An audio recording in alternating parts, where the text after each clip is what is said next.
Kenapa orang yang sakit mental tendensi untuk menyakiti diri? Karena orang yang sakit mental nggak jelas sakitnya di mana, gue kenapa sih gitu. Jadi mendingan saya menyakiti diri, tahu sakitnya di sini. Ya berarti kalau pengen mengakhiri masalah ya nggak usah mengakhiri hidup dong. Aduh maaf banget, ini tipikal Indonesia banget. Yang kayak gitu langsung, kayaknya kamu kurang iman deh. bukan kurang iman, kurang pengetahuan gitu. Nah ketika orang tua di berapa puluh tahun yang lalu yang hidupnya adalah berdoa supaya anaknya kembali pulang selamat melawan penjajah, ya alhamdulillah kan anak-anaknya baik-baik karena tidak didrive oleh segala macam semua yang di luar konteks itu tadi gitu loh. Nah, menurut saya kayaknya kita juga mesti hati-hati kalau kita bilang gitu ke anak-anak, wah gue free dong to deliberate. Padahal kan ada aturan-aturan yang untuk sebetulnya untuk kesehatannya dia, untuk kebaikannya dia. Mau nggak mau, suka nggak suka, pelajaran awal kita kan datang dari lingkungan terdekat. PR besar kita adalah apa yang kira-kira udah nggak kompatibel, cut di kita, jangan terusin lagi. Apapun kita cuma nerima apa yang didatangin dari orang tua kita gitu. Dan ini nggak berbicara benar atau salah, enggak sih. Tuhan maaf lihat nggak? Buktinya apa?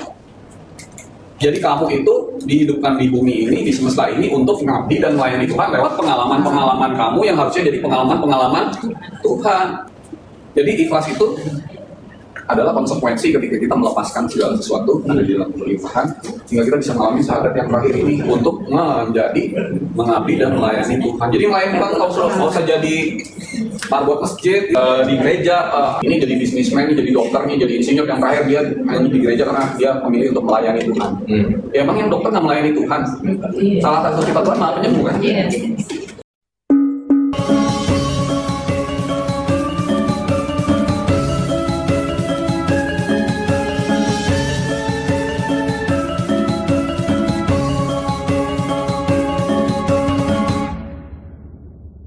Zubika Robi ayah durun Robi srohli sodri wa yasirli amri wahlul uqdatam min lisani yafqahu qauli.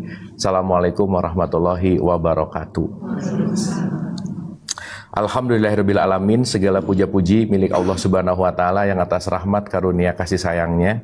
Alhamdulillah pagi hari ini kita dikumpulkan lagi di tempat yang mulia ini. Pertama-tama terima kasih buat Sahibul Bait. Kita tepuk tangan dulu dong buat Ibu Dedes, terima kasih yang selalu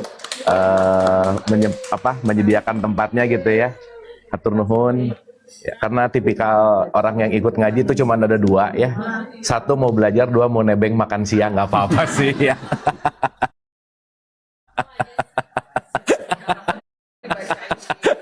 Ya, dan makanan di sini kan nggak pernah nggak enak ya. Jadi semuanya kayaknya belajarnya cuman sambilan lah ya.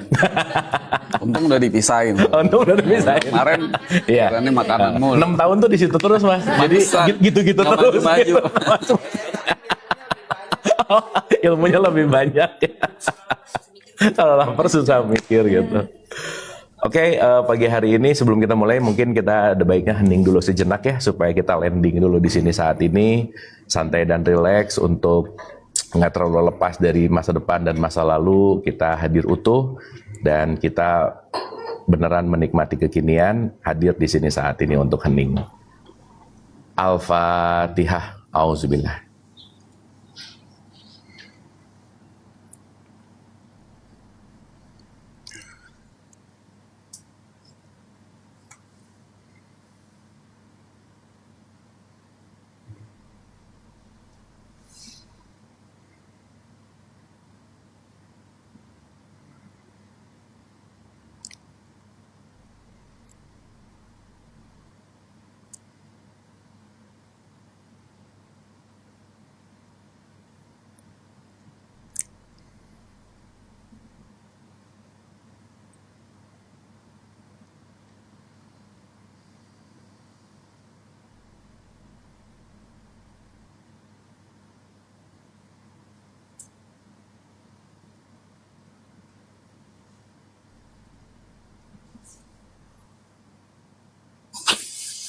Amin, amin, amin ya Allah ya Rabbal Alamin. Terima kasih dan biar semangat sekali lagi kita boleh tepuk tangan buat semuanya ya. Oke. Mungkin ada question kah gitu kan seperti biasa ya di sini kita ngalir-ngalir aja. Tadi memang topik besarnya pengen ngomongin ikhlas gitu, tapi mungkin ada dari satu sudut pandang atau pertanyaan yang lebih tajam gitu dari apa yang mau dibahas. Boleh sih Ibu dan Bapak, siapa tahu. Karena belajar ikhlas udah hampir lama banget ya, ikhlas mulu pelajarannya. Nggak pernah jadi S kelas ya. Nggak pernah jadi S kelas ya. Kalau nggak mungkin kita pelan-pelan kupas tentang ikhlas gitu ya, kira-kira ya. Oke. Mungkin saya mau mengawali gini sih, supaya mudah gitu ya. Nanti Mas Sony bagian yang hardcore-nya lah ya. Nah, saya yang software-nya aja. Kan kalau kita bicara dalam konteks yang namanya ikhlas nih. Ikhlas itu kan sebetulnya artinya adalah pure gitu. Ya kan? Ikhlas itu artinya adalah pure. Makanya kalau kita pinjam dalam konteks di tradisi Islam, kenapa sih segala sesuatu tuh awal konteks perjalanan itu dimulai dari yang namanya syahadat gitu. Karena nanti sebetulnya kaitannya adalah orang yang tidak bersyahadat susah ikhlas saja udah, pasti. Karena syahadat ini nanti yang akan membawa kita namanya pure itu sering disebut dengan yang namanya pemurnian. Karena kita dalam konteks di kehidupan ini lagi masuk ke alam yang banyak sekali untuk dimurnikan. Dan nanti kita akan mengerti bahwa kita lagi ada dalam masuk, ini nanti saya ujungnya ke sini ya. Kita lagi ada di alam yang namanya dualitas gitu kira-kira. Jadi nanti kata kuncinya cuma ada dua. Satu yang namanya dualitas, yang satu dilampaui dualitas, ini nanti yang disebut dengan yang namanya oneness. Ini yang disebut manyness gitu. Gitu ya. Jadi karena saat kita terjebak dengan manyness, untuk lepas dari oneness, itu pasti keluar yang namanya ketidakikhlasan gitu. Makanya kalau dipinjam dalam bahasa pakai piramida gitu, semakin kita turun ke level yang paling bawah, semakin konfliknya makin banyak di sini. Makanya kalau dalam perspektif tasawuf itu ada yang namanya suluk itu naik ke oneness. Nanti kita berbolak-balik turun lagi ke manyness gitu. Semakin ke atas semakin menyatu, semakin ke bawah semakin dispersi gitu. Semakin akan banyak perbedaan. Oke. Ini oke. Oke dulu. Tatapannya tuh harkos gitu ya, harapan kosong gitu. Ya, karena every problem selalu terjadi di sini nih. Selalu terjadi di sini. Makanya semakin ke bawah itu namanya semakin mendunia. Semakin ke atas itu semakin mengakhirat. Means kalau nanti pakai perspektif yang berbeda, Tiga Fakir udah pernah bahas ini, tapi poinnya adalah semakin mendunia kita semakin melihat sekat. Semakin menyekat itu mendunia gitu. Menyekat. Ngelihat perbedaan. Tapi semakin melihat persamaan, penyatuan itu semakin mengakhirat. Jadi orang yang duniawi itu bukan orang yang punya Lamborghini, bukan. Bukan yang kaya gitu, bukan yang dia menuhankan huwab, bukan. Tetapi dia melihat sekat-sekat di antara konteks yang namanya oneness gitu. Contoh ya, saya kasih contoh. Nggak apa-apa ya kita bahas dari sini, boleh nggak apa-apa ya? Oke. Kita rada-rada masuk ke bahasan-bahasan kuliah S3 ya.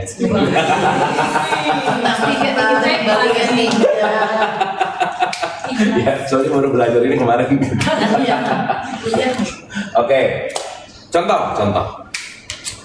Di surat Al-Ikhlas itu nomor 1 ada kata-kata Qul huwallahu ahad. Oke? Di situ ada kata-kata ahad. Ahad itu means oneness, semuanya dalam satu kesatuan yang tidak terpisah. Itu namanya ahad.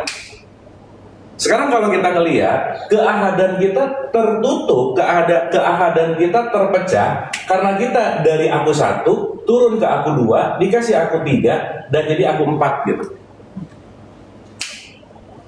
Jelas ya, Bang? Jadi sekarang kita lagi ada di alam 3 dan 4, di alam di mana 1 dan 2 ini mewujudkan menjadi 3 dan 4, maka ini kita lagi ada di alam yang namanya manyness gitu.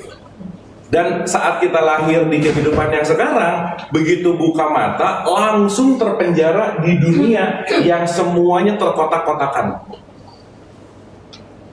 Oke, sampai sini? Contoh. Di surat 57 ayat 3 dan 4 itu ada kata-kata huwal awal wal akhir. Dialah yang awal dan dialah yang akhir, dialah yang zahir, dialah yang batin. Di tradisi Islam menyebutkan dia itu dengan satu simbol namanya jadi Allah gitu. Berarti sebetulnya dalam satu kehidupan kesemestaan ini yang ada kan cuma Allah, betul nggak kira-kira? Karena kalau kita sebut dia sebagai energi, kita sebut dia sebagai cahaya, kita sebut dia sebagai kecerdasan tanpa batas, dan dia memadat menjadi materi, kan semua ini nggak ada yang bukan Allah sebetulnya, betul nggak? Berarti maaf nih ya, hal yang paling mudah dalam hidup menyaksikan Allah nggak sebenarnya? Hah? Aduh, ternyata gini. Nah, karena perspektif tentang ilahiyah dan Allah ini ngawang-ngawang banget gitu. Jadi kita nggak bisa lepas dari satu perspektif bahwa sebenarnya kalau bicara dalam konteks apapun, ya semua hanya Allah. Makanya kalau pinjam dalam perspektifnya Vedanta, semua itu hanya sang keberadaan, selesai. Cuman kita memawujud menjadi perbedaan karena kita lagi turun ke 1 ke 2, 2 ke 3, 3 ke 4. Kalau pinjam pakai perspektifnya dari 3 fakir, kita lagi mau mengalami pengalaman Tuhan itu sendiri gitu. Bagaimana membuktikan bahwa Dia Maha Kasih kalau kita tidak mewujudkan Maha Kasih itu dalam kehidupan gitu kira-kira. Jadi kalau boleh disebut, hidup ini adalah the theater of the dream-nya Tuhan gitu. Ya kita ini aktor aktrisnya sebenarnya. Jadi kalau ngomongin ikhlas, ibu dan bapak, kalaupun lagi ada masalah sekarang, nggak usah pengen cepat-cepat beres. Kenapa? Beres yang satu pasti ada berikutnya, udah gitu aja. Betul nggak? Karena serangkaian hidup di sini memang begitu gitu. Karena kita turun dari nanti kita bahas ya, dari alam yang tinggi turun sampai sebetulnya kalau nanti kita ngerti dilahirkan di bumi ini di konteks di sini gitu. Ini adalah sebenarnya salah satu kelas akselerasi kita untuk belajar dahsyat gitu. Kenapa? Karena di bumi ini semua frekuensi numplek beda-beda di sini gitu. Jadi bersyukurlah banyak ketemu yang beda, bersyukurlah banyak ketemu yang nggak sama, karena kenapa? Justru itu bahan pembelajaran kita yang terbaik. Sampai sini oke? Sampai sini oke? Contoh, saya kasih contoh. Kita kalau ngelihat semua masing-masing di sini ada sekitar 20 orang. Kelihatan dari sudut pandang fisik, berbeda nggak semuanya? Berbeda. Betul? Tapi perbedaan itu dilihat dari kacamata aku 4. Oh ini ibu ini punya nama. Tapi kalau agak naik sedikit, kita kan sebetulnya hanya kulit nih, manusia nih. Naik satu level ketika kita ngelihat semua manusia, identitas sudah mulai lepas di situ gitu. Betul nggak? Contoh. Mungkin ya kalau dulu memang di Al-Baqarah 115 itu kan ada kata-kata gini, kemana saja kamu menghadap di situ wajahnya Allah. Dan Allah ini mungkin bagi sebagian banyak tuh masih ada di langit, di mana gitu-gitulah kita kira-kira. Tetapi kalau sekarang kita ngelihat, mana sih penciptaan ini yang nggak ada Allahnya dan bukan Allahnya gitu. Contoh, saya kasih contoh. Semua konteks yang namanya pemadatan, dia konteksnya Allah itu kan energi aja, gitu ya, gampangannya. Semua apapun materi itu nggak mungkin tanpa dasar dari konteks energi yang memadat. Contoh ya. Ibu dan bapak, kalau kita ngelihat orang lain, begitu kita ngelihat orang lain, bisa jadi ada penilaiannya kira-kira. Gini deh, ada si A, ada si B.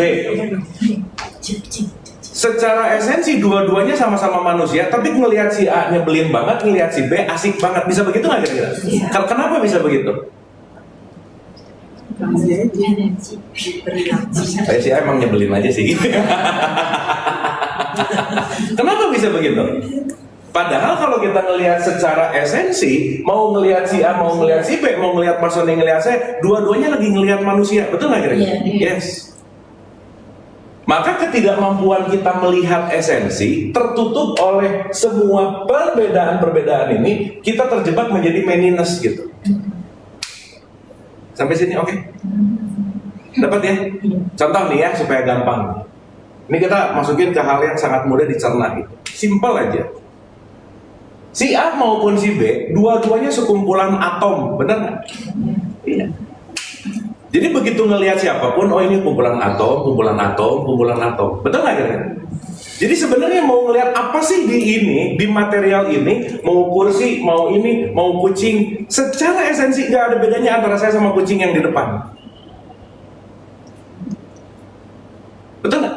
Karena bahan bakunya, karena esensinya, semuanya hanya sekumpulan atom gitu. Karena pada dasarnya semuanya hanya perwujudan dari sumber yang sama, gitu kira-kira. Sampai sini oke? Sip ya? Cuman karena saat kita udah lahir sebagai tubuh ini, si oneness ini lumayan turun degradasinya karena kita sudah diberikan lensa-lensa untuk tidak melihat segala sesuatu itu seapa adanya gitu. Jadi punten ya, mohon maaf, saat kita menilai siapapun yang di luar, penilaian itu datang dari mana? Dari dalam. Jadi misalnya ini nanti saling lihat, agak gimana? Nah gitu misalnya gitu ya, nanti sering tatap, oh gitu. Dan biasanya kalau di seminar-seminar umum saya suka lihat, silakan saling menatap teman sebelahnya dan lihat apa yang jelek di situ gitu. Quote-quote yang kamu nggak suka di situ. Semua kejelekan dan nggak sukaan tidak pernah datang dari situ, tapi semuanya datang dari situ. Betul nggak? Iya. Sehingga yang seapa adanya, kita sebut Allah sebagai sang realitas, itu menjadi penuh kategori gitu. Jadi di sini tuh si aku tiga tuh nanti akan bikin kategori. Yang keren tuh yang gini, yang enggak tuh begini, yang oke tuh yang begini, yang ini tuh begini. Semua si aku tiga ini menjadi lensa-lensa yang sangat tebal untuk melihat segala sesuatu tidak seapa adanya. Nah, orang yang tidak ikhlas adalah orang yang tidak mampu melepaskan lensa itu untuk belajar melihat seapa adanya. Kenapa? Karena kategorinya kalau boleh pakai bahasa psikologi, egonya lebih besar dari realitas gitu. Sampai sini oke? Sip ya? Nah makanya dalam bahasa teologis, dalam bahasa tradisi Islam disebutkan, kalau kamu sadar bahwa semua yang kita lihat itu adalah wajahnya Allah, maka kita akan melepaskan semua konteks yang namanya lensa-lensa perbedaan ini. Ya udah, yang aku lihat hanyalah Allah. Dan kata kuncinya, suka nggak suka, mau nggak mau, ujung dari konteks apapun, kita lagi belajar menurunkan ego untuk menerima kenyataan. Selesai. Kan kalau nonton Tiga Fakir, permasalahan hidup cuma ada satu, betul nggak? Ya dua sih. Apa yang aku inginkan nggak kejadian, apa yang kejadian tidak aku inginkan. Jadi semua problem ada di mana? Ya udah sih gitu. Betul nggak? Nah ini supaya agak praktikal nih. Satu ya, kita pakai terms point. Belajar menjadi murni nomor satu, please lepaskan harus dalam hidup. Dah nggak ada lagi. Harus dan Nah kamu tuh harus, nggak ada yang harus sih. enggak.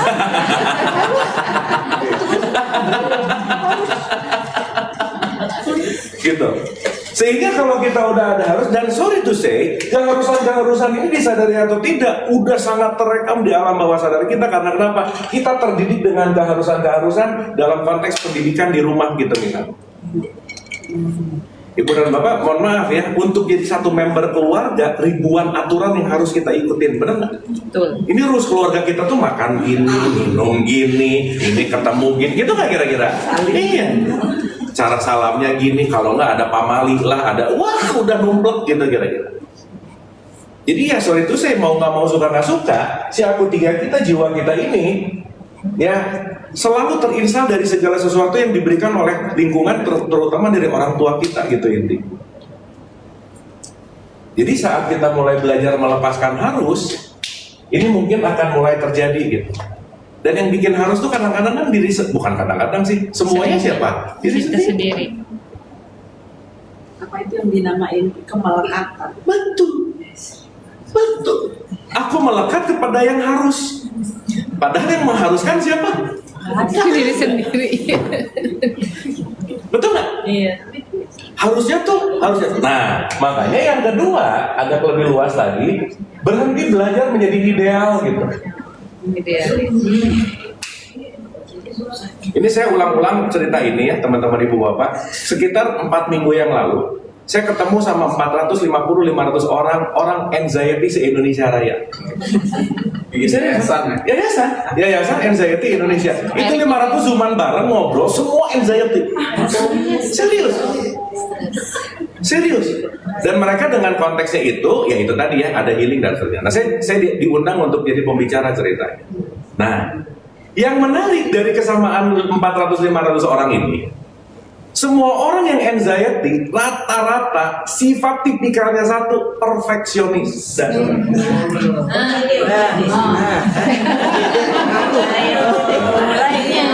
Serius. Jadi mereka tipikalnya tuh harus gini, harus gini. Jadi kenapa? Semua ekspektasinya tuh harus terjadi gitu. Karena kalau nggak terjadi, ini tuh sorry nggak standarnya gue gitu ya elah. Ya bagus sih, tapi sorry itu saya bukan berarti nggak boleh punya standar, bukan. Tetapi rata-rata dari mereka adalah yang sangat ideal, perfeksionis, dan mengharuskan segala sesuatu sesuai dengan limitasi pengetahuannya. Ini untuk diingat baik-baik ya Ibu dan Bapak, teman-teman semua. Kalau ini semesta raya si papan tulis ini, bumi itu cuma segini nih, cetek. Ya kita kan nggak ada apa-apanya gitu. Jadi ya sorry itu saya kalau kita nggak ada satu di bumi nggak ngaruh-ngaruh amat juga sih gitu. Nah artinya saat kita mulai melepaskan sebuah ideal dan keharusan dan perfeksionis, itu yang membatasi kita untuk kita jadi nggak murni gitu. Sampai sini oke? Dapat ya? Nah, si keharusan-keharusan ini jangan lupa datang dari mana? Program.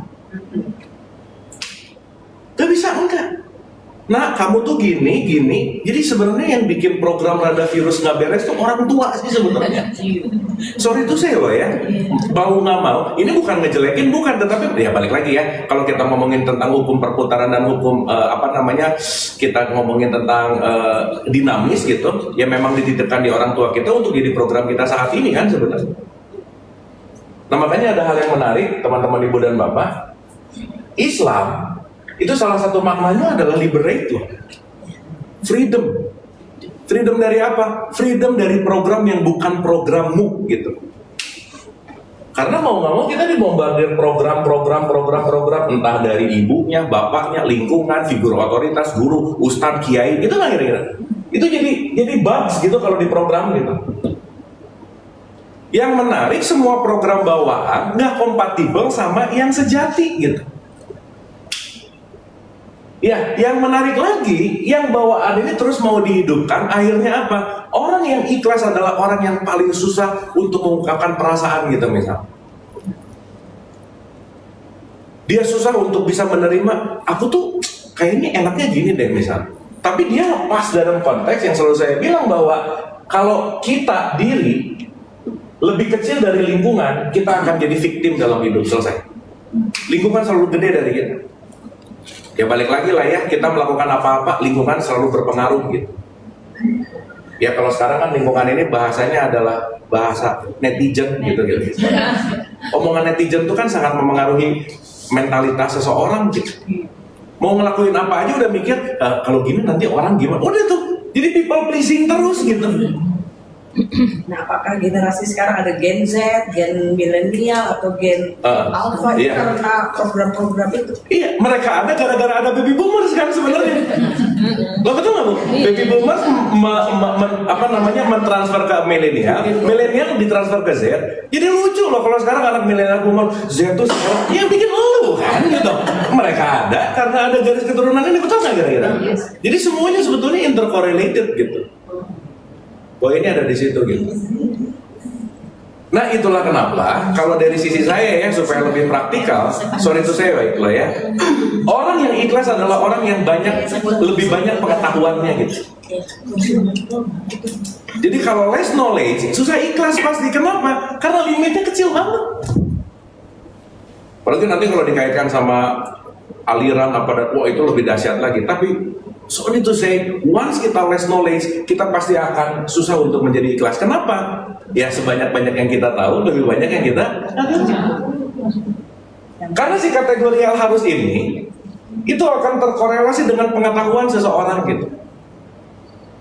Contoh ya, teman-teman ibu bapak, ini momen yang mengharukan kemarin pas ketemu sama teman-teman anxiety mereka itu. Rata-rata dari mereka tuh pengen bunuh diri. Wah, gitu. Dan saya baru paham banget ya, kenapa orang yang sakit mental tendensi untuk menyakiti diri. Karena orang yang sakit mental nggak jelas sakitnya di mana, gue kenapa sih gitu. Jadi mendingan saya menyakiti diri, tahu sakitnya di sini. Jadi tanpa sadar menyakiti, hanya pengen tahu sakitnya ada di mana, kebayang nggak? Dan tingkat bunuh diri masyarakat dunia khususnya di Indonesia, Gen Z itu naik 20% sekarang. Makanya kasus-kasus seperti itu ya lagi terjadi gitu di dalam sebuah data research itu. Nah, yang paling asik ya dari pembicaraan itu teman-teman ibu bapak, menariknya gini. Ada yang nanya, saya tuh lebih baik mengakhiri hidup daripada merasakan gini. Itu ngomongnya tuh sambil ya gitu naik lemes gitu. Tapi lucu mau ikut webinar gitu, bagus gitu ya. Ada bagusnya juga. Saya nanya gini sama orang ini, Mas, yang ingin anda sudahkan, yang ingin anda akhiri itu hidupmu atau masalahmu? Diam aja. Masalah sih. Ya berarti kalau pengen mengakhiri masalah ya nggak usah mengakhiri hidup dong. Iya ya. Ada kata iya ya. Buat dia saat itu perspektif simpel ini aja. Nggak nyampe. Itu mungkin nggak kepikiran gitu. Kan ini knowledge nih. Gitu. Sehingga ya kalau kita ngomongin dalam tolabul ilmi gitu taklim, kenapa sih si knowledge ini juga sangat mempengaruhi dalam konteks bagaimana kita mengambil keputusan. Dan saat ngerti ini, itu menariknya suaranya mulai berubah, ada sebuah konteks yang namanya spirit. Iya ya, saya tuh selama ini berarti bukan pengen mengakhiri hidup, tapi pengen mengakhiri masalah. Cuma nggak tahu caranya gimana gitu. Dan yang sorry itu saya ini ya, kadang-kadang orang, aduh maaf banget ini tipikal Indonesia banget, yang kayak gitu langsung, kayaknya kamu kurang iman deh. Itu bukan kurang iman, kurang pengetahuan gitu. Langsung munculnya apa coba? Tahajud, sholat, nggak bisa. Gimana mau tahajud, sholat, mau puasa, mau apa? Ini anxiety loh. Ini dipukul rata dengan keimanan, dengan basic teologis yang dianggap bahwa pas untuk membuat orang semuanya oke apa? Tahajud, sholat, beribadah, doa. Nggak bisa gitu. Orang platformnya lagi nggak siap gitu kira-kira. Itu sih inti. Nah jadi ya balik lagi sih teman-teman ibu bapak, mungkin ini prolog aja gitu ya yang pengen mungkin saya sharing dalam konteks ini. Inti dari keseluruhan ini kalau saya boleh dalam mudahkan gitu, intinya adalah once kita less knowledge dan once kita tidak banyak menerima kenyataan, itu pasti akan sangat sulit untuk menerima kemurnian keikhlasan. Berarti PR paling besar apa? Lepasin semua program ideal dan harus, semua knowledge yang kita anggap itu oke banget. Karena kenapa? Balik paradoksnya nih.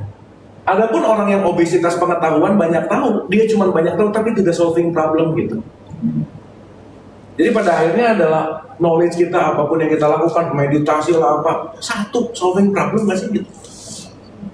Dan semua kata kuncinya intinya cuma satu kok, la ilah itu ekspektasi, ha illallah yang hanya terjadi hanyalah realitas. Makanya orang yang Islam secara value itu bukan orang yang KTP-nya Islam. Makanya di 4 ayat 125 itu kan waman ahsanudina mimman aslama, orang yang berserah seutuh-utuhnya kepada Allah. Nah maaf ya, masih banyak yang memikirkan orang berserah seutuhnya sama Allah tuh rajin sholat, rajin puasa gitu. Nggak salah sih, tapi itu caranya.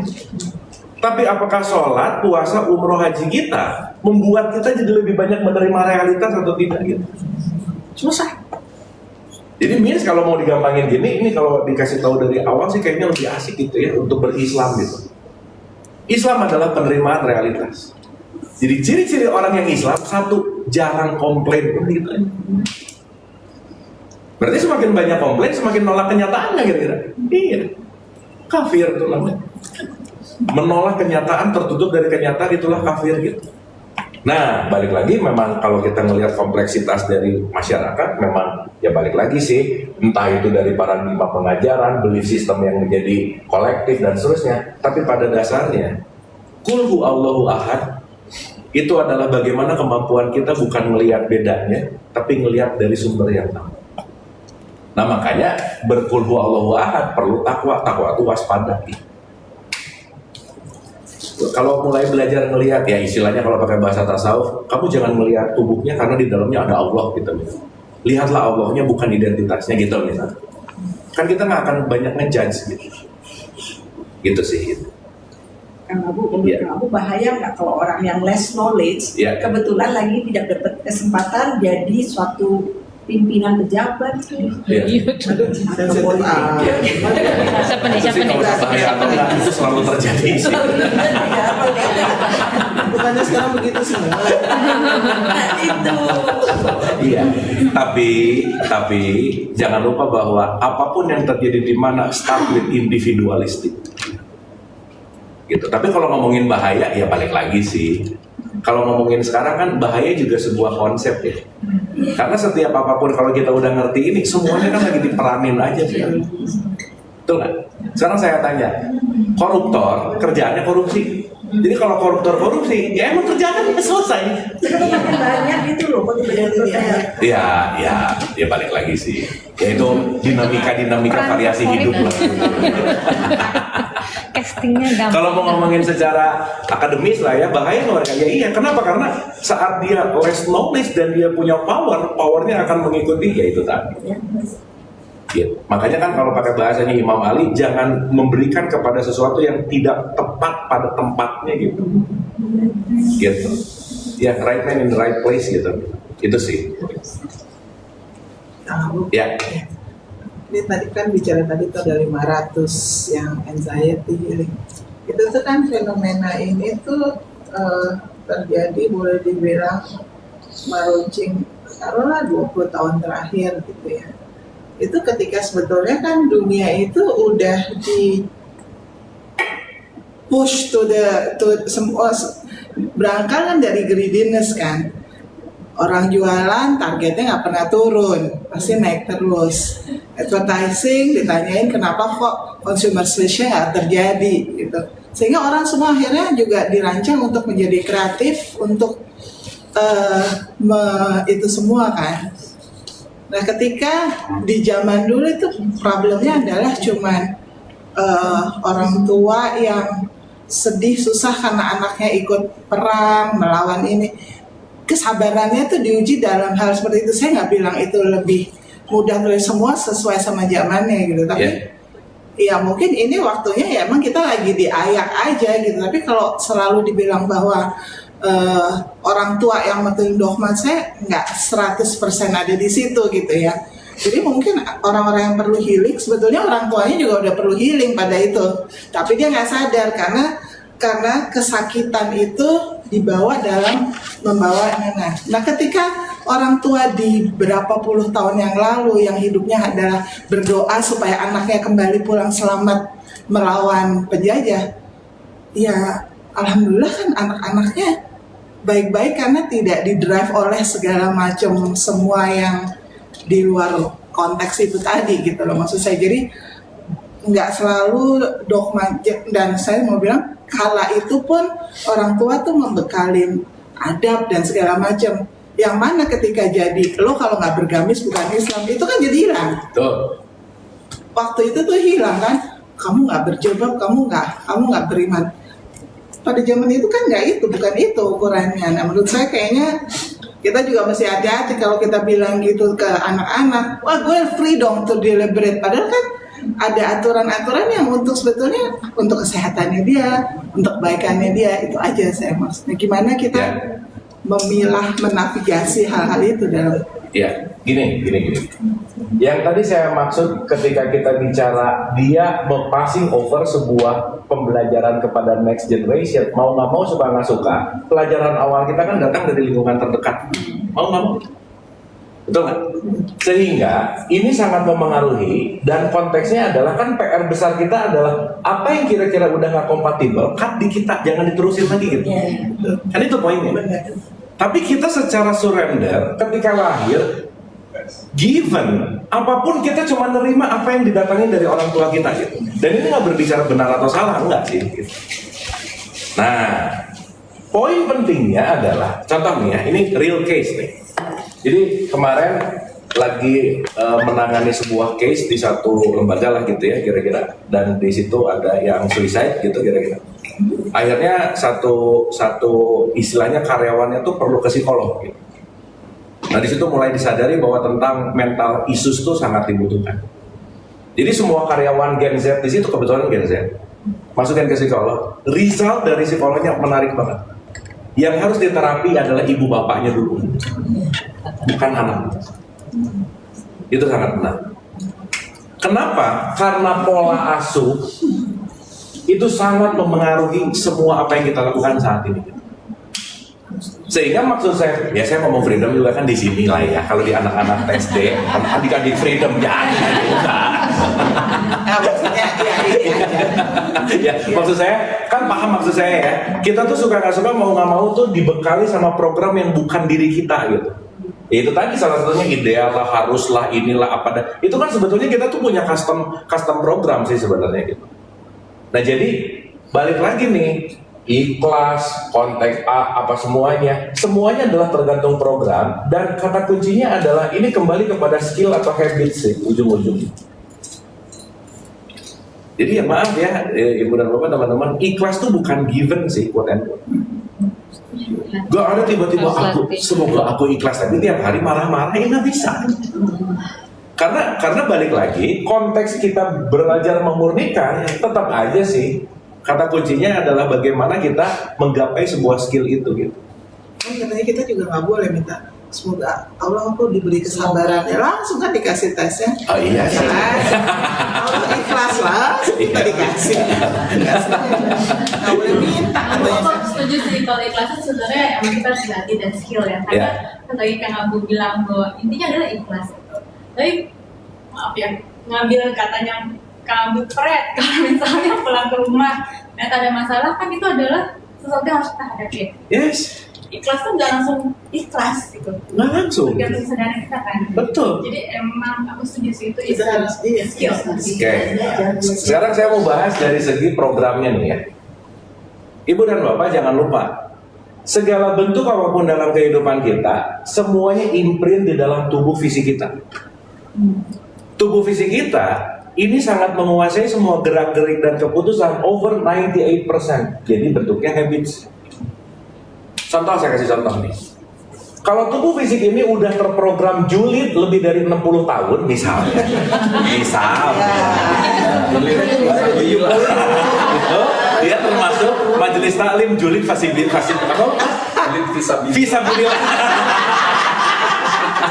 Ya, kita julid fisabilillah gitu. Oke ya.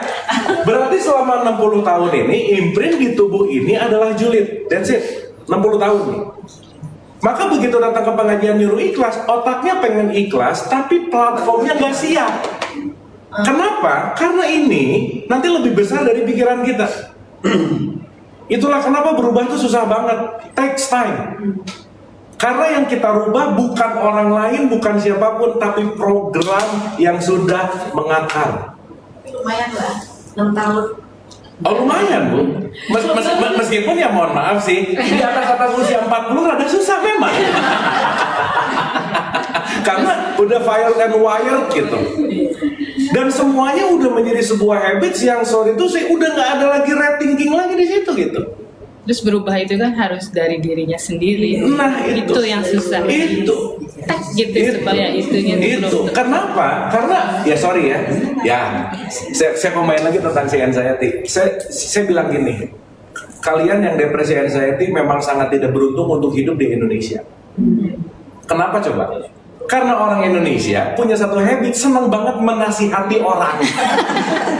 Sementara orang anxiety dan depresi nggak suka banget dinasihati buat mereka. Mereka cuma butuh duduk didengerin. That's it. Bukan kamu tuh harusnya gitu. Lah gimana orang Indonesia waktu rukunya beda dikit sekedar mengingatkan. Tadi rukunya kurang 2 derajat. Kan rese banget gitu. Pernah ya? Oh pernah kejadian. Nah, lagi sembahyang toto di ini bapak sholatnya nggak bener. Oh ya. Iya, itu kan keinginan yang kayak pengen ngebenerin, tapi not in a good way gitu kira-kira. Nah makanya ya sering saya ulang-ulang bahwa mau diceramahin, balik lagi ya kan tadi, mau ikut ceramah, mau ikut nasihat, tidak terbukti ceramah merubah manusia tuh gak ada sebenarnya. Orang tuh nggak berubah karena diceramahin dikasih nasihat, enggak. Nah, makanya Nabi Muhammad nggak pernah bikin tablik akbar sih kayaknya. Dia kan ke Akom kita misalnya kalau kita ngomongin dari historical gitu, dia ngajaknya dengan movement gitu. Lebih ke situ sih. Jadi ya balik lagi, no wonder kenapa kita masih bahas ikhlas udah 6 tahun ya gitu-gitu juga sih berarti gitu. Tapi kan sebetulnya the whole konsep kan tentang itu. Maksudnya semua tadi yang Abu aja, yang piramid itu kan. Betul. Nanti ikhlasnya mungkin baru level baru setengah, kontennya mungkin baru 5, Betul. dikasih lagi kan gitu. Kayaknya itu sebetulnya dan naik turun kan Abu Betul. kan. Dan masing-masing kita kan punya jatuh tempo masing-masing. Iya. Silabusnya beda-beda gitu. Cuman yang jadi bahaya ketika ada sesuatu manusiawi, mulai manusiawi ya gini, turun lagi. Pembenaran. Nah jadi balik lagi sih, kalau nanti kita bicara dalam konteks ini, ikhlas nggak mungkin terjadi kalau tanpa semua partikel ini kejadian. Makanya nanti di Qul Huwallahu Ahad, Allahu Somad, Lam Yalid Wal, itu keren banget, nanti mungkin di dalamnya nama Mas gitu. Tidak ada segala sesuatu kecuali nanti konteksnya adalah kembali kepada kasih sayang Tuhan gitu misalnya. Nah, jadi balik lagi, mau nggak nih si lensa-lensa yang kita lihat dengan kacamata ideal kita, harusnya kita, mau-maunya kita gitu. Makanya kan kalau perpindahan, kalau menonton serial Kiamat gitu, Kiamat itu kan sebenarnya bukan hancur ini, bukan. Hancurnya konsep-konsep lamamu gitu. Lama. Contoh. Kemarin ada ibu-ibu yang sangat khawatir, kan gimana ya anak saya umur 31 belum nikah, emang kenapa? Iya kan, cewek tuh harusnya 24.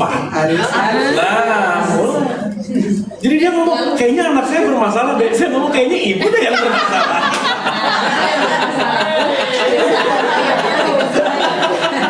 Pembicaraan di undangan kawinan. Betul nggak? Menjadi sebuah stigma gitu. Di ujung, iya, aku tuh jadi malu ketemu teman kalau ditanya anaknya udah nikah belum. Aku tuh, mulai kan. So the real problemnya kan, ya gimana mau bicara dalam konteks itu tadi tuh. Ini semua ada di sini gitu. Ego.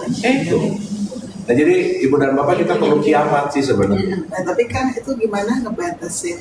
Kan jadi tipis tuh antara kita ikhlas ego terus sama seberapa banyak drive untuk doing better gitu. Ya. Ngerti nggak maksud? Paham Bu.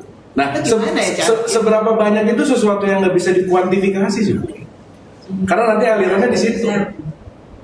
Jadi maaf Jadi ya. ketika itu baru terus aliran baru itu masuk begitu ya? Iya, karena semakin kita egonya selaras dengan realitas, nanti aliran tahu kok kapan harus nolong, kapan harus enggak, berapanya. Itu nanti pas dengan kata-kata amal soleh namanya. Iya. Aliran itu. Iya. Amal soleh itu kan adalah sesuatu yang dilakukan proper, in a proper way gitu. Jadi nggak semuanya harus ditolong pakai duit gitu misalnya, emang nggak butuh gitu. Nah, dalam konteks apapun itu, nanti saat kita makin naik ke sini nih, kalau bahasanya di 3 fakir, pengalirannya semakin deras gitu. Itu Jadi sih. kayak gini misalnya ya, ini pikiran saya. Misalnya nih, kita misalnya tahu ada orang punya masalah, misalnya pasangan kita punya masalah gitu ya. Tapi sebelum kita mau nolong dia itu sebenarnya ya kita aja dulu gitu, jadi ya maksudnya kita ini bener dulu ikhlas apa, nanti baru jalan buat menolong dia itu akan ada gitu. Gini, gak mungkin orang menyembuhkan orang lain Kalau kita belum kalau itu kita kan. belum sehat. Mm-mm.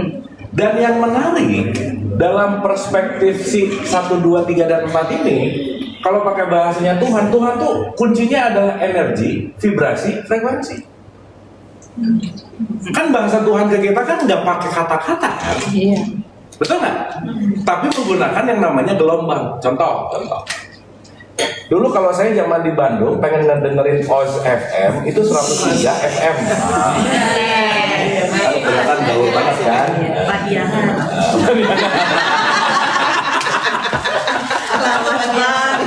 Oke. Nah sekarang pengen connect ke Oz FM, tapi mainnya di AM gitu, nggak bisa lah. Gitu.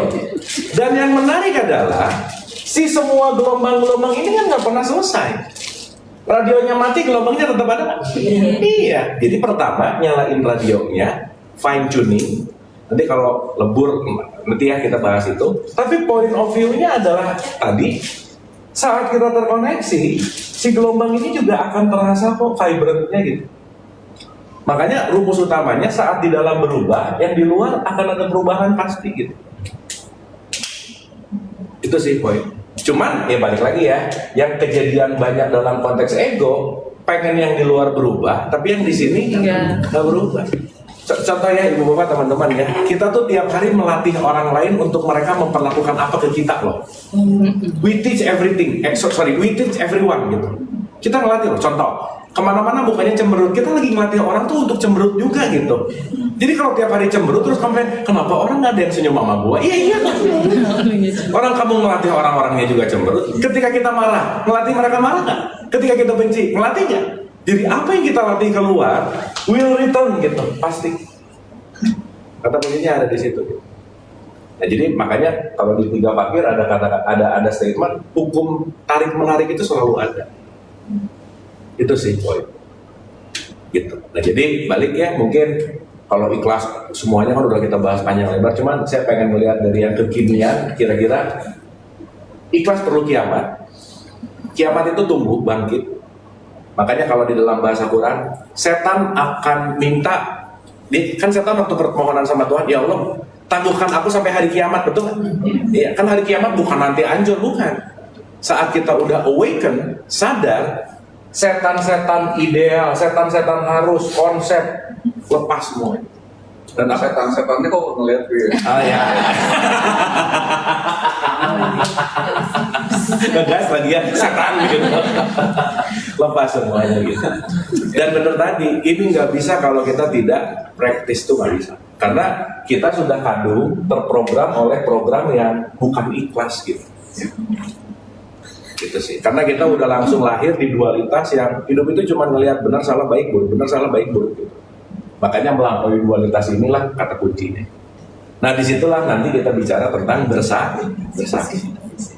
Saat bersaksi, ikhlas terjadi. Karena dilepas bersaksi pasti menilai. Gitu. Makanya nanti ini akan nyambung ke sini.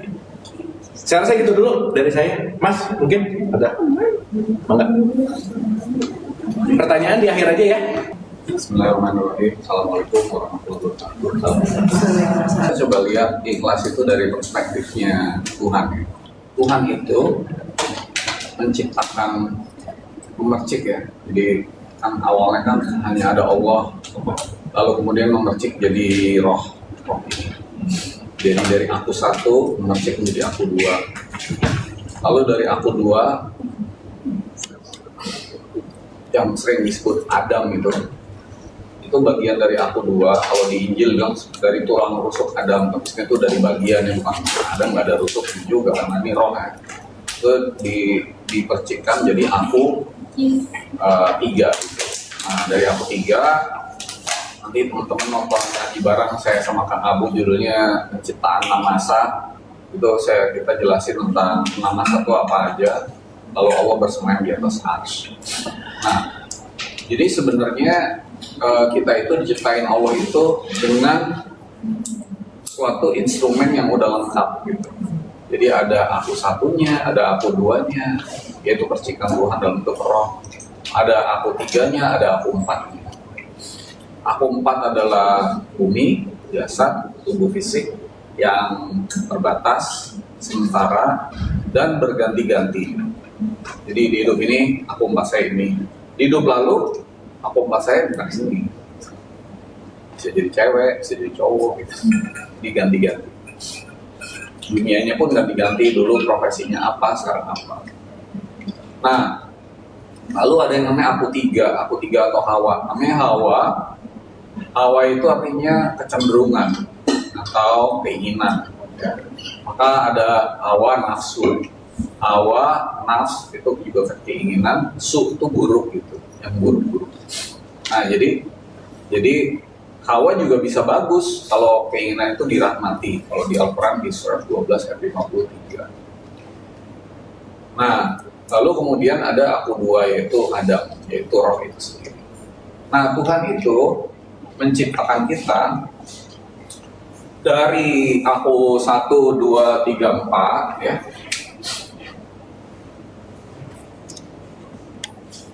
Itu apa tujuannya? Ya. Tujuannya adalah di 51 ayat 56 itu untuk beribadah atau mengabdi. Mengabdi. Biar kecil pokoknya nanti supaya muat. Nah, atau di surat 20 ayat 14 itu melayani. Wama khalaqtul jinna wal insa illa liya'budun. Mengabdi dan melayani. Melayani dan mengabdi kepada siapa? Kepada Tuhan. Nah, kalau kita sebut mengabdi melayani kepada Tuhan, itu yang di aku berapa? Tuhan itu adanya di aku berapa? 1. Jadi yang disebut mengabdi atau melayani Tuhan itu Tuhan yang di mana? Di markas besar, di headquarter sana. Di sini nggak ada gitu. Atau yang di mana Tuhannya itu? Di dalam diri kita. Jadi kalau kita bicara mengabdi kepada Tuhan itu jangan bicara Tuhan sebagai sosok yang ada di istana keberadaan, duduk begini, nah gitu Tuhan tuh nih nanti semua sosok gitu, bukan.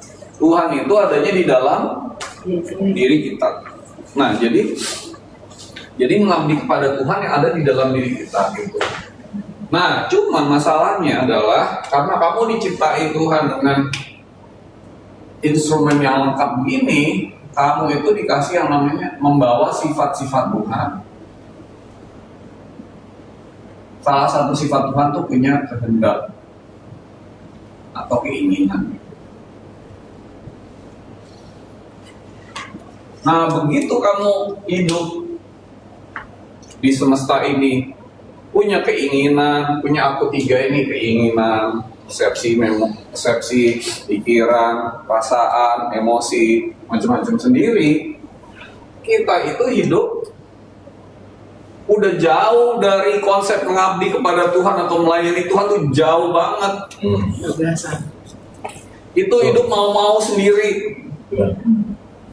Hidup kita tuh nggak melayani Tuhan, enggak lah.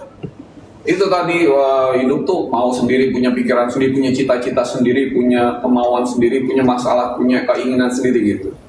Nih jauh banget melencengnya gitu dari tujuan Tuhan kita itu ada gitu.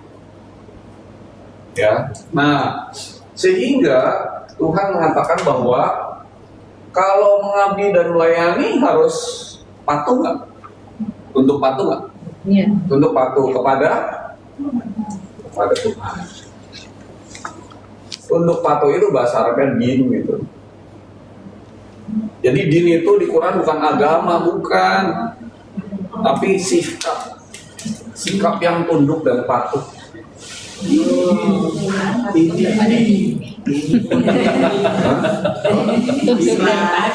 Ini. Jadi tunduk dan patuh kepada Tuhan gitu. Cuman karena ini Mas udah melenceng jauh, sehingga pertama-tama harus yang disebut mukhlis. Mukhlis itu bukan muka iblis.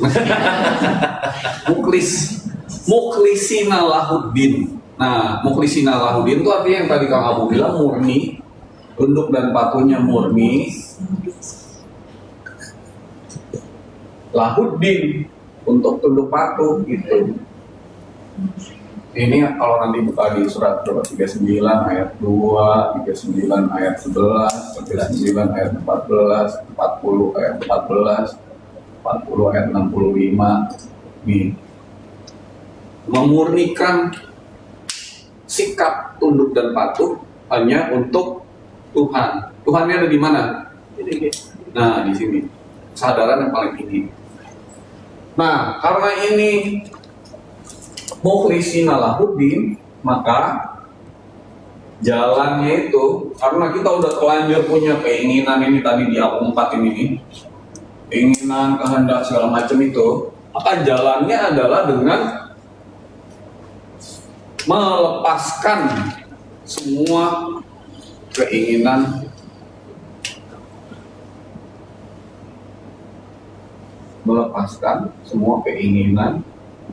harapan, kemauan, target, cita-cita. Ini judulnya macam-macam nih. Kayak orang nggak hidup Gak hidup. Ya. Ini bahasa Arabnya Hanif. Di surat tadi kan kamu bilang 4 ayat 125. Nah, Hanif ini cara ini kan apa namanya? Actionnya. What to do kan Hanif melepaskan. Caranya gimana? Caranya adalah emang lu tahu apa yang harus dilepas? Tahu nggak? Ego. Gimana ngelepasnya? Konsep itu. Kalau kita udah bilang ini yang lepas harusnya gini-gini, itu konsep terbatas di otak kamu di sini. Kamu tuh nggak tahu apa yang harus dilepas. Nggak bisa apa-apa, bukan siapa-siapa. Nggak tahu kita tuh apa yang harus dilepas, gimana caranya untuk jadi orang ikhlas. Nggak bisa. Harus dengan cara, kalau di 425 itu adalah Millata Ibrahim Hanifah. Nama-nama orang. Mila itu artinya cara, jalan. Millata Ibrahim. Jalan kasih sayang. Ibrahim itu artinya itu aba, sumber, ibu, abu, rahim itu kasih Saya. Jadi untuk bisa melepaskan ini semua harus dibantu oleh sumber kasih sayang. Sumber kasih sayang siapa? Nah gitu. Jadi harus dilepaskan, dibantu oleh sumber kasih sayang. Aku aja nggak tahu apa yang harus dilepasin. Jadi harus ngapain nih? Harus meditasi, sholat kalau bahasa kitanya namanya. Sholat itu ngelepasin ini semua, tunjukin nama Tuhan. Sholat kan itu terhubung kan? Terhubung buat apa? Buat dibuka, ya kan? Al-Fatihah dibuka. Diapain lagi? Diarahkan, iftitah, dialirkan, dipergunakan, dipakai. Untuk apa? Untuk Tuhan lepasin ini semua gitu loh, yang ada di dalam diri kita. Kita tuh nggak bisa. Nggak bakal bisa aja. Nah, begitu ini dilepasin satu-satu, dilepas satu-satu, baru kita bisa yang disebut mukhlisina lahud din gitu. Mukhlisina lahud din. Kita bisa ikhlas di dalam kepatuhan kepada Tuhan. Ada nggak orang tunduk dan patuh tapi dasarnya bukan ikhlas? Ada nggak? Takut, apalagi? Sama Tuhan kok takut. Kalau kita mau pulang ke Tuhan, tapi kita takut sama Tuhan, gimana? Nggak boleh takut sama Tuhan tuh, nggak boleh. Sama Tuhan tuh harus kasih. Kan kalau sama Pak Ustadz diajarinnya harus takut sama Tuhan kan? Gimana takut sama Tuhan kita mau pulang ke Tuhan? Nggak masuk akal. Harus apa lagi? Apa dasar tunduk dan patuh yang nggak pakai ikhlas apa lagi? Iming-iming, reward, gue mau patuh asal dikasih gini, ya kan? Ini nggak gitu ceritanya. Jadi tunduk patuhnya berdasarkan ikhlas. Ikhlas itu dengan melepas ini semua. Ini semua harus dilepas dengan cara dibantu oleh kasih sayang Tuhan. Kenapa harus dilepas ini? Harus untuk ikhlas. Karena ini adalah the root of all evil gitu.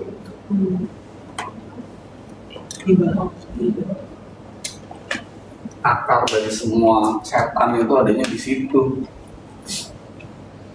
Di 22 ayat 52 tuh dibilang kalau kamu punya keinginan, setan memasukkan godaan.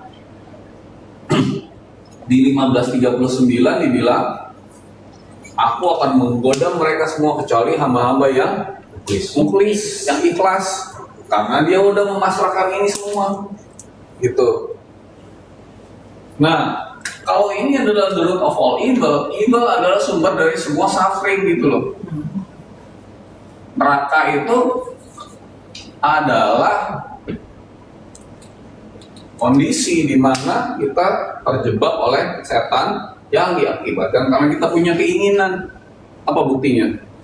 Tadi kamu udah bilang, masalah tadi apa namanya? Masalah sebabnya apa? Keinginan Satu, apa yang kita inginkan tidak terjadi. Apa ya? Atau yang terjadi bukan keinginan. Apa yang terjadi bukan keinginan kita. Bolak-balik. Masalah ini jadi apa? Jadi beban kan? Jadi emosi nggak? Jadi muka cemberut tadi kan? Jahanam tuh bahasa Arabnya. Jadi apa? Jadi nggak happy nggak? Jadi nggak tenang nggak hidupnya? Jadi nggak bahagia nggak? Jadi terima-terima aja suami itu. Keinginan. Pasangan juga dong kan? Nah, nama Pasangan suami juga. Terima aja suami gitu, terima aja suami gitu. dapat suami ngehe. Kayaknya rata-rata deh. Lo dapat suami ngehe itu karena lo nya ngehe. Sejenis menarik sejenis itu dong, hukum frekuensi Iya, gitu kan? benar. Iya dong, Udah jangan bisa. nyalain suami lo dulu. Jadi, lo akan dapat suaminya membaik atau kalaupun tetap ngehe sampai mati, Bisa. nanti di hidup berikutnya dapat yang lebih baik gitu.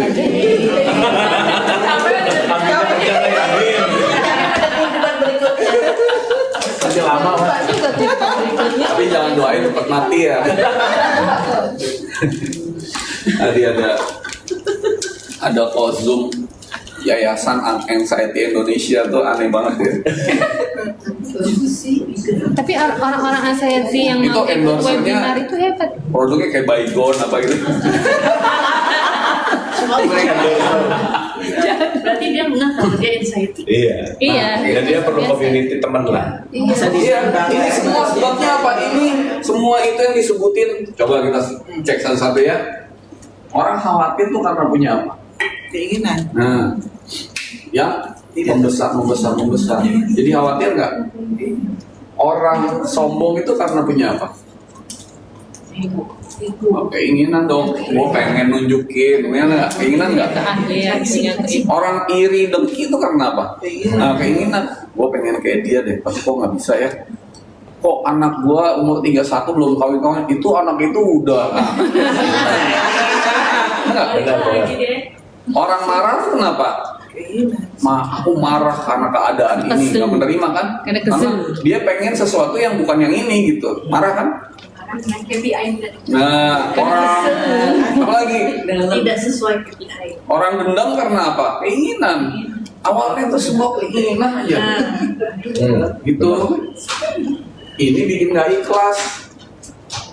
Gitu. Nah, tapi ini nih akar dari sebuah suffering gitu. Nah, sekarang tadi aku nyatet beberapa poin. Tuh, 2, 3. Ya. Jadi kalau udah ada ini dan ini, bisa nggak ngabdi atau melayani Tuhan? Apa sih yang disebut mengabdi kepada Tuhan tuh apa sih? Benar. Beribadah tuh apa sih sebenarnya? Melayani Tuhan tuh apa sih maksudnya? Apa harus jadi member masjid gitu atau gereja gitu? Jadi pelayan Tuhan. Apa itu? Nah, coba ya. Nih. Jadi sebab dari semua tuh itu gitu. Nah, makanya ini harus dilepaskan, dipasrahkan semua keinginan, harapan, kepentingan, kemauan semua kepada Tuhan. Sampai akhirnya bisa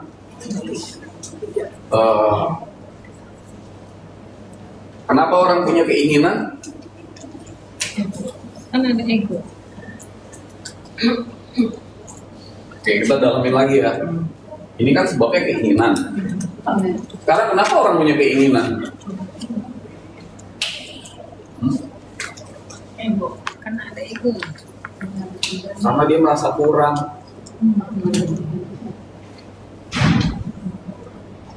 Benar nggak? Begitu dia merasa kurang, dia punya keinginan. Aku belum punya ini, maka gue pengen itu kan gitu. Ya. Nah sekarang keinginan kekurangan. Kalau keinginan tercapai, keinginan nambah nggak? Jadi dia cuma lega, puas, senang sesaat. Habis itu keinginan nambah nggak? Dia tetap selalu merasa kurang nggak? Selalu ada di dalam penderitaan nggak? Selalu ada di dalam neraka nggak? Selalu jadi temennya setan nggak? Setan itu bukan makhluk, tapi fasilitas, kecerdasan. Kalau kita ada di aku 3 dan 4, fasilitasnya namanya setan gitu. Setan mah dari Tuhan juga. Ya kayak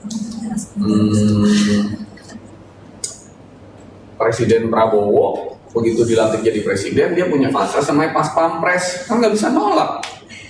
Kita kalau di aku 34 fasilitasnya namanya setan karena hidup kita penuh dengan keinginan. Iya.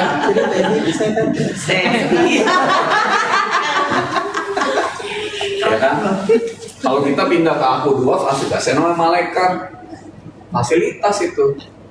Jadi nggak bisa bilang, aku nggak pengen hidup digoda setan, ya pindah dong sadarannya gitu. Kayak tadi Kang Ahu bilang sampai kiamat, dia menggoda sampai kiamat, ciri-cirinya orangnya ikhlas. Jadi nggak ada keinginan lagi gimana setan mau goda kalau pintu masuknya udah ditutup semua gitu.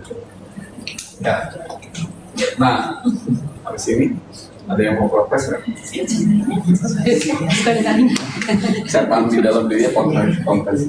Nah sekarang ini nih, kekurangan itu menghasilkan masalah, beban, penderitaan.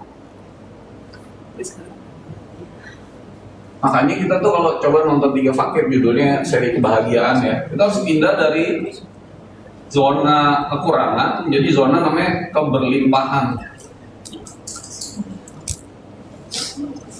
abundance. Abundance ini nggak kurang apa-apa. Kita tuh nggak ngerasa hidup kita kurang gitu. Udah lengkap, komplit, sempurna, apa adanya gitu. Kenapa? Karena kita udah ada di aku 2 ya. Kalau aku 2 kan nggak perlu apa-apa. Yang perlu punya S-kelas, I-kelas, segala macam itu kan aku 3, benar nggak? C-kelas, D-kelas segala itu. Kan aku 3. Kalau roh perlu apa? Perlu makan nggak roh? Roh perlu makan nggak? Enggak. Lo nggak perlu apa-apa. Dia semuanya komplit, lengkap di dalam keberlimpahan. Orang yang udah di dalam keberlimpahan akan menghasilkan kebahagiaan karena melepas keinginan. Yang orang bahagia dan berlimpah kan akan dialirkan kehendak gitu. Jadi kalau ada orang masih nanya, ini kehendak Tuhan apa keinginanku ya? Nah, coba dicek dulu nih, lu ada di mana? Lu ada di bawah garis kemiskinan atau di atas garis kemiskinan gitu? Masih ngerasa kurang aja hidupnya. Nah, itu pasti bukan kehendak Tuhan gitu. Berarti itu keinginan kamu aja, kamu judulin bagus-bagus gitu, ya. Nah, doa di dalam keberlimpahan itu akan menghasilkan keberlimpahan, sejenis menarik sejenis. Doa di dalam keinginan akan menghasilkan kekurangan terus. Ya Tuhan, tolong dong gini, tolong dong gitu ya. Tuhan disuruh-suruh ya kan. Walaupun dapat tetap aja kurang. Itu udah doanya kebanyakan orang tuh di sini nih. Termasuk gua lah ya. Ntar dikecuali enggak enak. Solidaritas dan empati. Nih di sini, kalau doa di sini, doa itu dalam rasa syukur. Nah, nanti dari sini akan ada kehendak Tuhan mengalir. Gitu. Doa meditasi itu dalam keberlimpahan, lalu ada aliran Tuhan. Nah, soal kamu harus lepas yang ini, yang itu, yang ini lepasin dia. Sekarang aku bantuin di sini. Yang ini kamu lepasin lagi, yang itu kamu lepasin lagi. Kok si kampret belum dimaafin? Oh si ngehe ini belum maafin juga. Tolong kamu maafin dia, aku bantu ya sekarang. Tuh gitu. Itu terus dilepasin satu-satu. Asal kita ada di dalam ini. Kalau doanya nggak di situ atau di sini, ya bisa Tuhan ngalirin kehendaknya. Karena semua dipenuhi oleh keinginan kamu. Makanya di surat 2 ayat 186, 2 ayat 186, Tuhan itu dekat akan mengabulkan doa-doa kalau kamu memenuhiku, bukan memenuhi perintahku. Kalau di dalam dirimu itu penuh dengan aku gitu, penuh dengan Tuhan, di dalam keberlimpahan, doa pasti dikabul. Kenapa doa di sini pasti dikabul, ini nggak dikabul? Karena ini semua kehendak Tuhan, yang kehendak Tuhan pasti terjadi dong. Wa makaru lo inallah minal makirin. Kamu berkehendak tapi kehendak pula yang terjadi. Nah kalau kita dialirin kehendak Tuhan untuk memaafkan si ini pasti kejadian nggak? Tapi kalau di sini pengen proyek ini jadi pasti kejadian nggak? Belum tentu. Jadi doa di sini pasti dikabul gitu. Kabul tuh bukan di Afghanistan ya. Kalau orang Depo tuh nggak mau doanya dikabul, karena dia ditaruh di Afghanistan, jadi dubes di Afghanistan. Nah ini ya kan, itu. Nah jadi baru kita bisa kalau udah melepaskan ini semua, baru ini tujuan Tuhan menciptakan kita ini terjadi. Kamu hidup untuk mengabdi kepada Tuhan, melayani Tuhan gitu. Hidupmu itu dalam pelayanan kepada Tuhan, pengabdian kepada Tuhan, bukan kepada keinginanmu lagi gitu. Itu yang disebut ikhlas. Makanya di dalam, saya tutup ya, di dalam syahadat yang serinya yang baru jalan ini di 3 fakir, syahadat itu ada 4. Satu namanya pernyataan.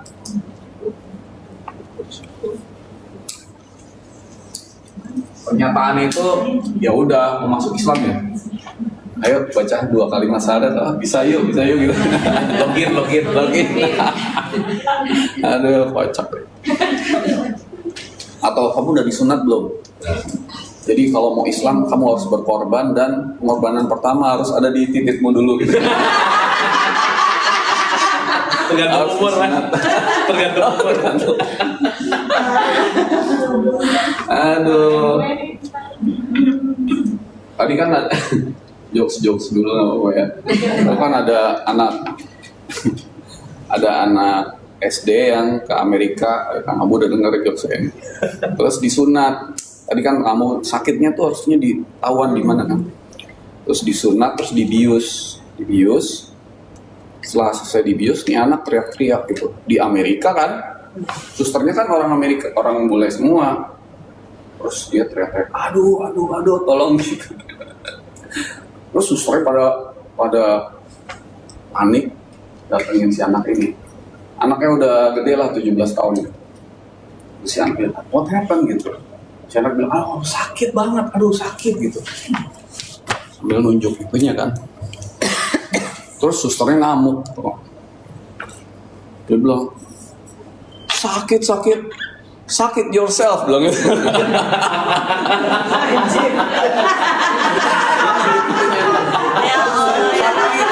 sakit. Dia ngamuk. Nah ini salah satu belajar ikhlas di sini.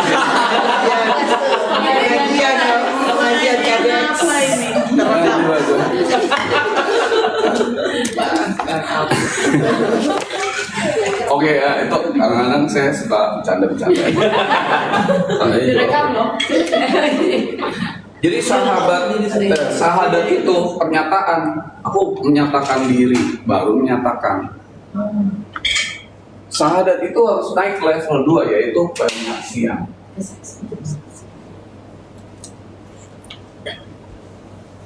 Kalau kita dalam suatu meditasi, oke, saya mau nanya ya, Tuhan itu terbatas apa enggak? Tidak. Berarti ada nggak sesuatu di luar Tuhan? Tidak. Ada nggak?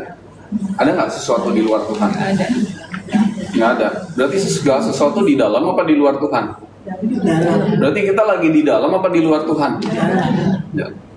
Kalau di dalam Tuhan berarti ya Tuhan itu ada di kantor pusat atau ada di mana-mana? Mana? Kalau di mana-mana, di sini ada nggak? Ada. Dan Tuhan itu ada nggak? Buktinya ada, wujud kan? Wujud, perwujudannya mana? Nah ini. Jadi apapun kamu melihat itu refleksi atau pantulan dari siapa? Nah gitu. Jadi kamu lagi menyaksikan apa? Hah? Menyaksikan apa? Refleksi wajah Tuhan, benar nggak? Benar nggak? Jadi kita lagi bangun tidur, buka mata lagi ngapain? Lagi ngapain? Menyaksikan? Nah, lagi syahadat nggak? Nah, gitu. Ini lagi syahadat nggak ini? Nah, kan lagi syahadat, menyaksikan. Ini loh nih, tuh semua nih.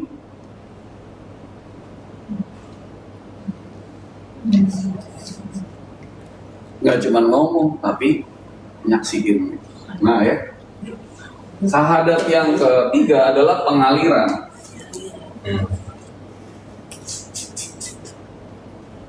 Kalau seandainya kita sudah lepas dari semua keinginan ini, dipasrahin semua, ada di dalam tidak kekurangan lagi, tapi di dalam keberlimpahan, sehingga menghasilkan kehendak, omongan kita ini dialirkan gitu oleh kesadaran kita yang lebih tinggi, yaitu aku satu gitu.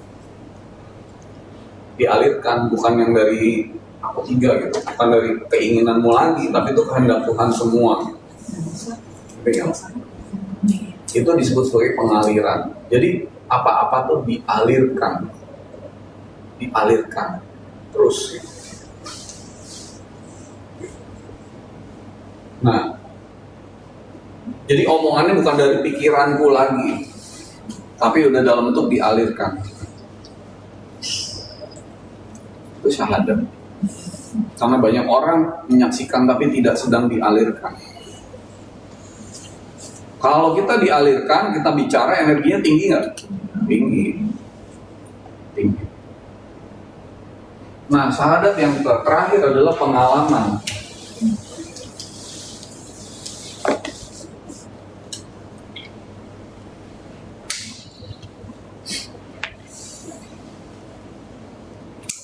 Tuhan maha melihat nggak?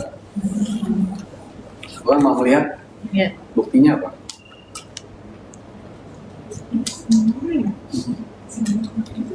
Apa? Ngomong jangan pelan-pelan dong.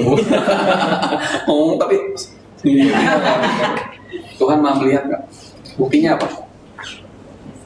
Kita bisa melihat. Coba kita nggak ada di makhluk ini yang bisa melihat. Bisakah Tuhan disebut maha melihat kalau nggak ada buktinya?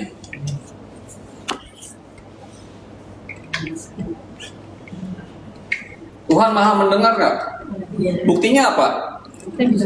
Nah, kalau semua di semesta ini nggak ada makhluk yang bisa dikasih pendengaran, gimana Tuhan mau disebut maha mendengar? Nggak ada buktinya. Tuhan maha tahu nggak? Buktinya apa? Kita diberi tahu, pengetahuan. Tuhan maha hidup nggak? Buktinya apa? Kita hidup. Kita hidup, tapi Tuhan maha mematikan juga. Buktinya kita mati nanti. Al-Hayyu sama Al-Mumit. Al-Mumit itu maha mematikan. Tuhan maha menyembuhkan nggak? Menyembuhkan? Iya. Buktinya kamu pernah ngalamin apa? Sakit. Nah iya, lagi sakit. Aduh Tuhan, kok aku sakit sih? Loh, katanya mau mengalami sifat Tuhan yang maha menyembuhkan, ya kamu harus sakit. Tuhan maha pengampun nggak? Maha pengampun? Iya. Buktinya apa? Buktinya kamu ngapain? Mengampuni. Salah. Coba kamu nggak pernah salah, nggak pernah ngelakuin kesalahan. Gimana Tuhan mau disebut maha pengampun kalau di semesta ini semuanya benar, nggak ada yang salah, nggak ada yang diampunin dong, betul nggak? Gitu. Nah, Syahadat dalam bentuk pengalaman itu adalah mengabdi dan melayani Tuhan. Jadi kamu itu dihidupkan di bumi ini, di semesta ini untuk mengabdi dan melayani Tuhan lewat pengalaman-pengalaman kamu yang harusnya jadi pengalaman-pengalaman Tuhan. Jadi kalau kamu melihat, sebenarnya lagi melihat siapa? Hah? Siapa? Ayo jawabnya jangan malu-malu gitu. Tuhan pakai kamu untuk mengalami sifatnya yang maha melihat. Kalau kamu lagi dengar, yang sebenarnya mendengar harusnya siapa? Nah gitu. Kalau kamu lagi mikir, yang seharusnya ngasih pikiran itu siapa?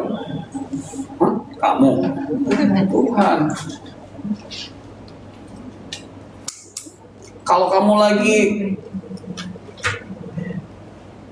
apa lagi? Lagi memaafkan orang. Nah, anxiety, masa ya?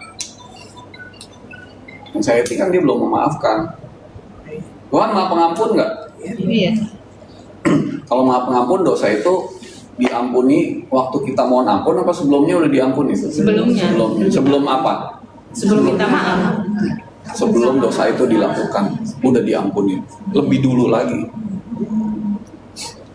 Tapi waktu kita memaafkan, kenapa kamu belum diampuni? Karena kamu belum memaafkan dirimu sendiri, orang lain, dan peristiwa atau kejadian gitu.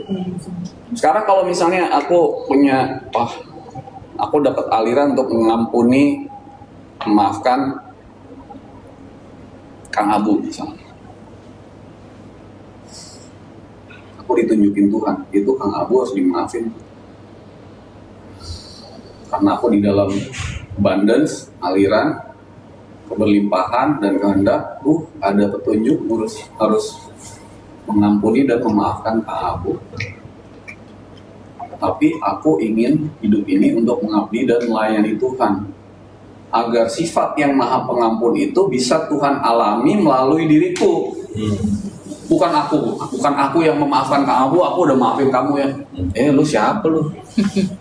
Terbatas kamu sedang ingin memaafkan Kang Abu, judulnya bagus gak? Tapi itu keinginanmu nih tuh, bukan kehendak Tuhan, agar kamu mengabdi dan melayani Tuhan. Kalau kamu memang mau mengabdi dan melayani Tuhan, aku ditunjuki oleh sifat Tuhan yang maha tahu, menunjuki ke dalam diriku untuk memaafkan Kang Abu. Biarlah sifat Tuhan yang maha pengampun ini dapat menggunakan diriku untuk dapat mengampuni Kang Abu sebagaimana Tuhan mengampuni aku dan Kang Abu. Itu alirannya jadi dalam banget gak? Itu yang namanya mengabdi dan melayani. Kalau kayak gitu ikhlas gak kita? Ikhlas, udah super ikhlas. Mukhlis banget. Sorry, kalau ada orang Ngerti yang maksudnya lahir dalam keadaan cacat, kesehatan mental, itu terus apa maksud Tuhan itu? Maksud keluarga itu kok diberi ibaratnya kesempatan yang luar biasa punya anak cacat misalnya, ataupun juga autis misalnya. Ya, pertama suatu hal, Tuhan itu inginnya kita, kehendak Tuhan lah kita hidup di dalam ketenangan, kedamaian, kebahagiaan, kesejahteraan. Ya. Tetapi kita punya keinginan sendiri yang membuat kita melakukan sesuatu yang akhirnya menghasilkan karma atau konsekuensi. Konsekuensi timbul karena kita melakukan sesuatu. Kelakuan-kelakuan yang gak bagus akhirnya harus balik ke kita sendiri kan. Jadi orang yang hidupnya tidak di dalam ketenangan, kedamaian, kebahagiaan apapun itu akibat perbuatannya sendiri. Bukan karena Tuhan mau kasih itu. Oke. Kalau Tuhan maunya kamu tahu satu, udah gitu. Nggak ada di masa sekarang atau sebelumnya dulu? Ya bisa dua-duanya. Ya kalau anak lahir langsung cacat, ya masa yang lalu lah, masa sekarang gitu. Tapi ada keluarga yang diberikan kesempatan untuk seperti itu, ya keluarga itu juga ada karmanya juga. Tapi kita itu diajarin Tuhan untuk belajar kasih gitu, bukan membayar karma. Bukan, kalau itu membayar karma tuh nggak akan pernah bayar.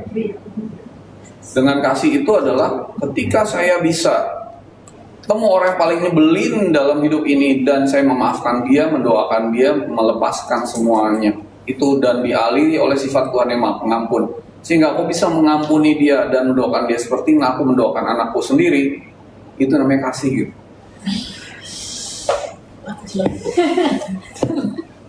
Ya.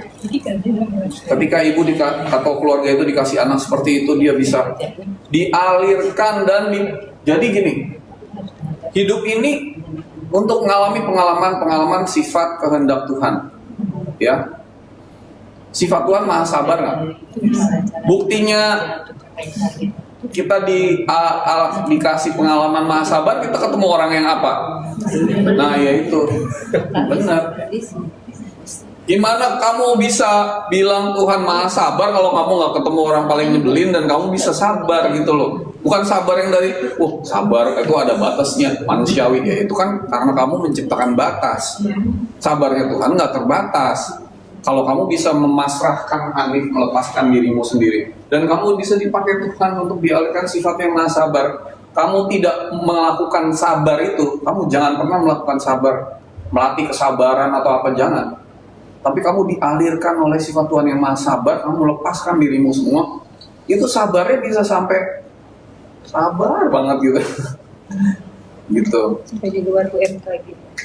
Di luar nurul, sabarnya. Di luar nurul. Di luar BMK gitu. Iya, gitu. Itu artinya mengabdi dan melayani Tuhan. Itu artinya membiarkan seluruh hidupku, diriku, semuanya ini untuk menjadi pengalaman Tuhan, aliran sifat Tuhan dan kehendak-kehendaknya semua mengalir dalam diriku ini. Kadang-kadang kita satu kali hidup kita hanya belajar satu sifat Tuhan, ya nggak apa-apa. Gitu. Buktinya Tuhan ini, kalau semua orang cakep semua, ada nggak orang nggak ada kalau orang cakep semua, ada nggak orang cakep itu? Nggak ada. Ada lah, orang semua cakep ya nggak? Jadi buktinya cakep harus ada yang apa? Lagi jangan dari sini dong. Tapi kan cakep jelek itu Ada buktinya orang jelek ya. Fungsinya orang jelek itu. Standar siapa? Iya. Jadi kalau dunia ini isinya baik-baik semua, bisa nggak kita belajar kasih, belajar? Bisa. Enggak. Mengalami sifat Tuhan itu semua bisa nggak? Nah, dia gitu. Tapi buat orang yang punya dilanda keinginan, dia begitu dia nyadepin orang nyebelin sedikit, dia bilang, aduh, jauhkanlah aku dari orang-orang seperti ini gitu. Iya, dia jadi belajar kasih. Jadi ikhlas itu adalah konsekuensi ketika kita melepaskan segala sesuatu ada di dalam pemerintahan, sehingga kita bisa mengalami syahadat yang terakhir ini untuk menjadi mengabdi dan melayani Tuhan. Jadi melayani Tuhan nggak usah jadi marbot masjid gitu, atau di gereja anakku ada 4. Ini jadi bisnismen, ini jadi dokter, nih jadi insinyur. Yang terakhir dia hanya di gereja karena dia memilih untuk melayani Tuhan. Ya, emang yang dokter nggak melayani Tuhan? Salah satu sifat Tuhan maha penyembuh kan? Jadi melayani Tuhan itu apa? Sesuatu yang sangat eksklusif atau complicated, apa suatu hal yang sangat sederhana? Sederhana sebenarnya. Menurut kamu itu sederhana, tapi menurut Tuhan itu suatu hal yang besar. Ketika kita bisa menggunakan seluruh hidup ini, penglihatan, sifat Tuhan tuh maha bersyukur nggak? Iya. Jadi begitu saya melihat sesuatu, terus kemudian, oh ini tuh sifat Tuhan yang maha melihat, kamu menggunakan diri saya, lalu saya dialiri oleh sifat Tuhan yang maha bersyukur. Tuhan bersyukur melalui diriku, karena melalui diriku dia bisa mengalami sifat yang maha melihat. Langsung lumer semua telur larut kita di dalam Tuhan.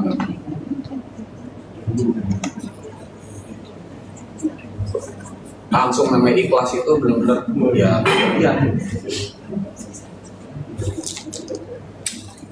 Kalau ikhlas sama pasrah itu bedanya apa ya? Ya itu kata-kata ya, maksudnya kayak ikhlas itu kan udah nggak ada kepentingan, nggak ada keinginan. Pasrah itu menyerahkan, itu Hanif itu menyerahkan. Jadi kalau supaya bisa ada pasrah, ada berserah. Kalau pasrah itu memasrahkan seluruh apa yang di luar aku gitu, namanya pasrah. Kalau berserah itu akunya diserahin ke Tuhan gitu. Ini masih konsep harus dialami sih. Kapan ya kita harusnya bisa meditasi bareng gitu supaya terjadi. Pak Abu mungkin, terima kasih. Kita tepuk tangan buat Mas Doni. Thank you, Pak. Ada pertanyaan? Tapi dapat something, Ibu Bapak dapat ya? Dalam loh ini, seru. Sip. Aman ini?